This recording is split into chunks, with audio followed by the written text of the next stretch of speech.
things into perspective and makes it simple as dirt. Like, is this tax gonna pass and what's killing our bass? Turn it up, did you hear what he said? He talks about Foster being bullish and Clinton being foolish and who'll be mayor after Tom Ed. I'm talking about Ed Bugs, 1150 WJBO. I'm talking about Ed. Doc, why don't you put those headsets on right now? Adjust your volume. The control's right next to where they're plugged in. Perfect. All right, can I raise those blinds without killing you? That's no problem. Go for it. Okay.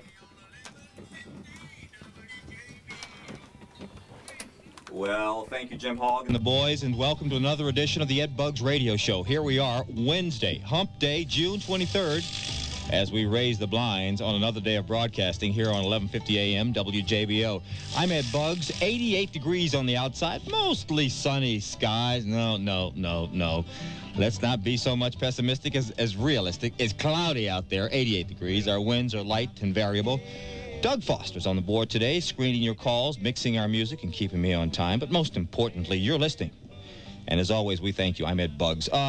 This is a day to toot your own horn. And I got to tell you, I'm really proud today. I don't know if you've heard it as yet, but my brother Clarence and a friend of his are being heralded as heroes today by the Baton Rouge Fire Department.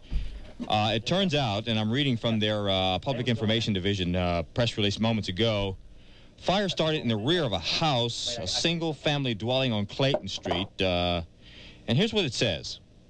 A neighbor, W.D. Dukes, who lives across the street, and his friend Clarence Bugs, noticed heavy smoke coming from the residence. They immediately went to the house, at which time two adults were out of the house and on the front porch.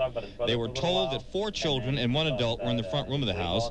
With the assistance of Mr. Duke and Mr. Bugs, the 4 children and 1 adult were able to find their way out of this burning structure and were brought to safety. And I'll tell you, not being one to be shy on my part, I brought my brother Clarence on the phone today. Clarence, how are you, buddy? I'm just great, Ed. Still a little shaken up, so to speak, all things considered, but blessed. Yeah. Tell us what happened. When did you know something was wrong? Actually, I didn't know anything was wrong almost until we were in the house. Adrenaline starts to flowing, as you well know. But didn't you see smoke? Still there? Yeah. Didn't you see smoke or something? Well, yes. We were. W.D. Dukes is my mechanic, giving that plug real quick. Right. And he had finished the car that was lined up in front of me and said, well, come on, man, take a test drive with me because I know you were considering buying one of these vehicles at one time. Okay.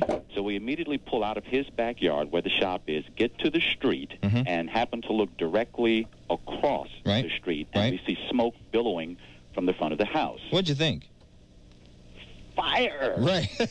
Duh. Okay. So immediately, WD throws the car in the park. Right. And before I knew it, we're both in the house. But there were 2 adults on the porch or something? Disoriented, elderly people, obviously some smoke inhalation, toxic fumes. How'd you know somebody was in the house? Well, that was the first thing we tried to ascertain. The first question was, who else is in the house? Right. And they told us it's 4 children, there's another adult. So immediately, fortunately, in this instance, they were all grouped in the front room of the house. Were you crawling or were you standing up straight? At that point, it had just gotten to the point to where we were start to get low. As you and probably most of your listeners know, in an instance like that, the fire department tells you to stay low because there's always that cushion of air down knee-high or so. Was it thick black smoke? Very toxic, very thick. Pouring out of the house. As a matter of fact... Could you hear the people inside? You could hear them inside. Screaming? Crying? Just in a state of panic. Oh, jeez. Clarence, you know, did it ever dawn on you that many people run into these and don't run out? Yes. But now, to our credit, it wasn't as though we went in blindly searching, trying to search the entire house. I was cognizant all the time that this was the living room of the house, the front door. So if there were to be any disorientation or what have you... Here's how I get out. Exactly. So what happens? You go in there. Is it dark? Very dark because of the nature of the smoke. Just about anything in homes in America nowadays when it catches on fire, you get that thick, toxic black smoke. So what happens? You go in, you're crawling low. Right. We get everyone out on the porch. The elderly lady was probably in the neighborhood of 80-some-odd years old, so she could only move so fast. once we got them all out, as the Lord would work things out, my eyes fell on the gas main. And I immediately told W.D. Dukes, I said, W.D., we have got to shut this gas main off, because if this house goes up... How'd you know that? I wouldn't have thought of that. I didn't. I didn't. God, in His infinite way, because had it been another 2 minutes, we would have been out test driving. And when we got back, there may well have been a hearse or two there as opposed to fire trucks. Good grief. So they're calling you a hero at the fire department, Clarence. No, I'm not a hero, Ed. I did. Mama's proud of you, boy. I did, and W.D. Dukes did what any conscientious, civic-minded, neighborly person, I would like to think, in the great city of Baton Rouge would do. All right, well, Clarence, all right. We'll talk later. That sounds good, but I'm gonna tell you right now, thick smoke, homeboy. I'm like, But I hear you. What are you gonna do? I mean, there's children in there. Exactly. I mean, you have no option. Yeah. Ed, let me pass along 2 quick things. All right, quickly. I got 30 seconds. Number 1, smoke detectors. Listeners, when you get home, check the batteries in your smoke detectors. Good idea, man. They are invaluable. And number 2, fire engine company. Number 3. Take your hats off to these guys. They are the Evangeline Street Station. Cracker Jack guys? Before the truck stopped rolling. Yeah. You could hear them shouting orders. Yeah. It was a controlled panic. Cool. If you will. Good. These guys are so professional, and to watch them work, there is no question in my mind why Baton Rouge has and has continued to sustain that number one fire rating. That's it. Clarence, thanks, man. Thanks, Ed. Sure. Good. Hey, man, hat off to you, brother. Proud of you, man. All righty. Love you, brother. Love you too, man. Bye-bye. Bye-bye. Hey, that's my brother. Baton Rouge Fire Department. Calling him a hero this afternoon. And what does he say? Anybody would have done the same thing? I guess so. Wow. All right, up next, I'm going to tell everybody who's been whispering around town, Ed Buggs, you know he lost a lot of weight. Well, I did. I'm going to tell you how I did it.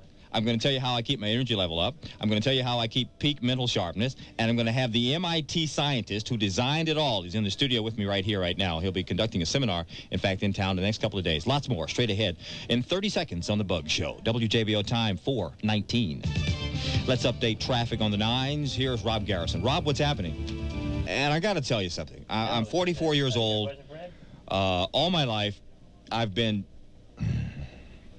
how you say, chunky? Let's put it this way. When I was in grade school, they called me BBB, I'll pass it on. Which was short for Big Booty Bugs. Yes, that's what they called me in elementary and junior high school. And through life, I carried a lot of weight. I wasn't obese, but I was big. My waist was a 44-inch waist. You know, if you carry a certain amount of weight for a long time, people see you at that weight, and they understand you at that weight, and they recognize you at that weight. And then I started losing, and losing, and losing some more. And I got to tell you, right now I'm wearing a belt. And let's see. All right, the belt size says, okay, it's a size 36 belt, okay? And I used to wear this belt in the very last hole of the belt. And if I put the belt on, I put the belt back on, and I have it in the last hole.